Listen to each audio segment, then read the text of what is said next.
Nggak ada yang menciptakan, mengurus, mengawasi, ya, mengontrol, memiliki, dan memusnahkan kecuali Allah. Ini makna hakikatnya. Orang kalau faham makna ini teman-teman sekalian, tidak akan pernah takut, bergantung, memohon kecuali kepada Allah. Saya kasih contoh. Seorang salaful ummah dari tabi'in pernah mengadakan perjalanan perniagaan dari Baghdad, ibu kota Irak, ke Damaskus, ibu kota Syria. Zaman dulu orang mengandalkan cahaya matahari. Nggak ada penerangan kayak kita sekarang. Jadi orang kalau pagi jalan sampai menjelang terbenam matahari, mereka tinggal di situ, tunggu sampai besok, nginep, besok terbit matahari baru jalan lagi. Karena mereka nggak ada penerangan. Orang ini kebetulan sebelum tiba di Damaskus, pas waktu maghrib, dia tiba di sebuah hutan. Hutan ini lebat, gelap, ya. Bayangkan kalau anda di posisi ini gelap, di hutan sendirian, nggak ada orang-orang. Dan hutan ini liar, gelap sekali. Maka dia terpaksa nginap, tunggu besok, terbit matahari baru bisa jalan. Kalau dia keluar juga jadi kacau, kemana-mana jalannya, gitu kan. Maka dia pun wudhu, dia sholat maghrib isya jamak qasar layaknya seorang musafir, lalu dia coba istirahat, tertidur. Di awal malam, kalau kita sekarang sekitar jam 11 malam, dia bangun ingin sholat tahajud. Dia cerita tentang dirinya, ulama angkat kisah ini dalam buku-buku akidah tentang masalah hubungan seorang hamba dengan Allah Azza wa Jalla.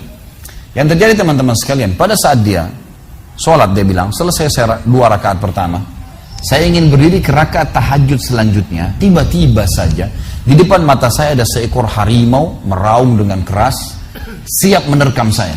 Dan kedengaran dari suara harimau ini dia kelaparan. Saya waktu itu berpikir, kalau saya lari, pasti saya bisa ditangkap oleh harimau ini. Dia lebih cepat, lebih kuat, gitu kan? Dan matanya lebih tajam. Apalagi ini lokasi memang tempat dia hidup. Saya tidak bisa buat apa-apa.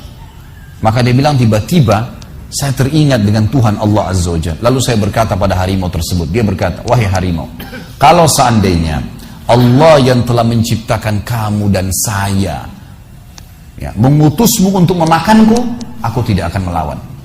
Karena sudah takdirnya. Tapi kalau kau datang untuk mengganggu ibadahku dengannya, bukan karena perintah Allah, maka akan minta kepadanya Allah Azza wa Jalla untuk mematikanmu.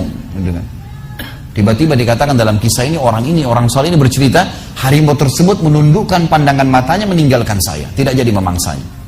Apa yang kita ambil peran dari sini teman? Apa yang kita ambil pelajaran daripada kisah ini? Harimau pun yang buas makhluknya, Allah Azza wa Jalla. Ini masih hidup gak ini? Kok nggak ada nyaut, nggak ada apa? Saya nggak tahu ini ngantuk, tidur atau hadir nggak?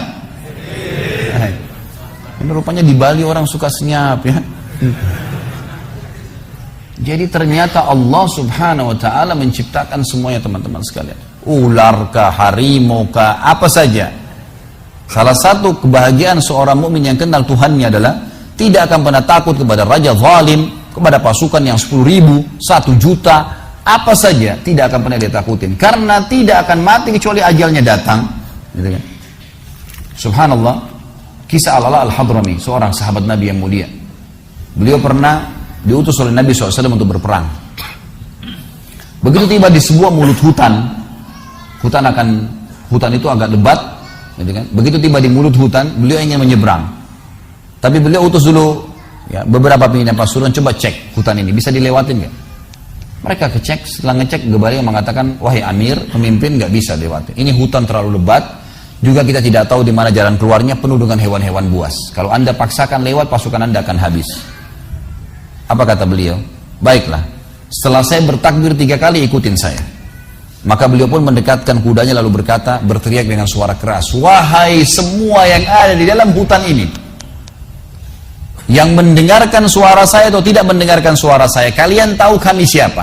Kami adalah utusan Rasulullah SAW berperang di jalan Allah. Maka mudahkanlah jalan kami untuk keluar dari hutan ini. Dalam riwayat ini dikatakan dan yang disaksikan oleh para sahabat, hewan-hewan yang biasa saling memangsa, kayak harimau sama rusa, gitu kan, serigala sama kelinci, semuanya bersebelahan, saling bersatu, berdempetan untuk menunjukkan jalan keluar pasukan mujahidin, sampai mereka keluar tidak digigit 1 orang pun. Kekuatan keyakinan kepada Allah Azza wa Jalla ini luar biasa. Kisah yang unik yang lain adalah surat Umar bin Khattab kepada sungai Nil. Pernah Amr bin As radhiyallahu anhu, sahabatnya waktu masuk ke Mesir, begitu beliau dinobatkan jadi gubernur, baru minggu pertama, baru pekan pertama, tiba-tiba air sungai Nil, air sungai hilang, habis. Ini bukan musim kemarau ini, habis, hilang tiba-tiba. Lalu Amr bin As panggil pimpinan-pimpinan orang suku Kipti, orang asli Mesir datang semua, yang sudah masuk Islam tentunya. Ditanya oleh Amr bin As, apa yang terjadi di Sungai Nil kok bisa begini? Dia bilang, wahai Amir, wahai gubernur, ini sudah sering terjadi begini. Ini setiap tahun begini. Lalu kata Amr bin As, apa yang kalian lakukan? Kami selalu melempar tumbal, lempar sapi, lempar kambing, dan yang paling cepat airnya keluar kalau kami lempar tumbal anak gadis. Dari mulut Sungai Nil dilempar ke bawah, diikat, begitu jatuh, kebentur kepalanya, keluar darah, begitu netes darah langsung keluar air. Kata Amr bin As, demi Allah ini nggak ada dalam Islam. Dari mana ini? Saya akan tulis surat kepada Amir Mu'minin Umar bin Khattab, kirim surat. Begitu tiba tangan Umar bin Khattab, Umar mengatakan, wahai Amr bin As, ini balasan surat saya, dan bacakan surat saya kepada Sungai Nil.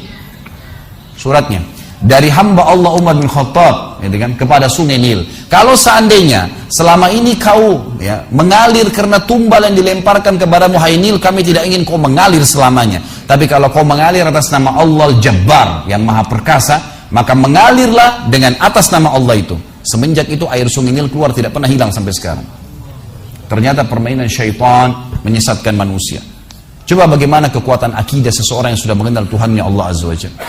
Jadi luar biasa kisah-kisah mereka ini. Memahami hakikat la ilaha illallah ini teman-teman sekalian, bahwasanya semua selain Allah dalam makhluk, kita sama air, sama batu, sama apapun sama. Jangan pernah takut dengan mereka. Gak perlu takut, gak perlu menggantungkan nasib. Dokter hanya bisa tulis resep semoga lekas sembuh, gak ada pasti sembuh. Tapi Allah Azza wa Jalla menjanjikan, kata Ibrahim alaihissalam, wa idza maritu fahuwa yashfin. Kalau saya sakit pasti dia yang sembuhkan. Para sahabat teman-teman sekalian, kalau sendal mereka putus, mereka mengangkat tangan ke langit mengatakan, ya Allah, sendal saya putus, gantikanlah. Lihat bagaimana kekuatan keyakinannya kepada Allah Azza wa Jalla. Yakin Allah itu memang ada di langit sana. Allah itu Sami', Maha mendengar, Basir, Maha melihat, Alim, Maha mengetahui, dan segalanya. Maka Allah Azza wa Jalla tidak lemparkan sendal dari langit teman-teman sekalian, tapi jawaban doa datang adalah dalam bentuk sinyal. Allah tiba-tiba nanti membuat ada orang yang kesian dengan dia dibelikan sendal, dia dapat duit bisa beli sendal, terjawab itu. Tapi kekuatan keyakinan mereka adalah Allah Azza wa Jalla. Semuanya langsung berhubungan dengan langit, dengan Tuhannya. Langsung berhubungan dengan Tuhannya Allah Azza wa Jalla.